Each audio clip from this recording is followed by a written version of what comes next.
இன்று ஒரு திருக்குறள். சிறகின் ஓசை சேனலில் தமிழறிவோம் பகுதியில் இன்று ஒரு திருக்குறள். அதாவது என்ன வாய்மை வாய்மைன்னு சொல்றோம். வள்ளுவர் சொல்றார், வாய்மை எந்த இடத்துல எல்லாம் இருக்கணும், எப்படி இருக்கணும், வாய்மைன்னா என்ன, அதுக்கு ஒரு இலக்கணம் சொல்றார் பாருங்க. அது மிக மிக மிக அழகான வார்த்தை. எப்படி அப்படின்னா, வாய்மை எனப்படுவது யாதெனின் யாதொன்றும் தீமை இல்லாத சொல்லல். அதாவது நம்ம பேசுற பேச்சால கூட ஒருத்தருக்கு துன்பம் வந்துடக்கூடாது.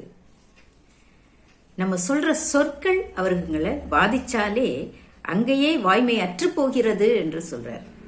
ஸோ வாய்மைன்னா இந்த இடத்துல இருந்தே ஆரம்பிக்கணும். ஒருத்தரை அடிக்கிறது, தள்ளி விடுறது, இதெல்லாம் ஒரு தீங்கு கிடையாது. வார்த்தையால சொல்றோம் பாருங்க, அங்கேருந்தே அந்த தீமை.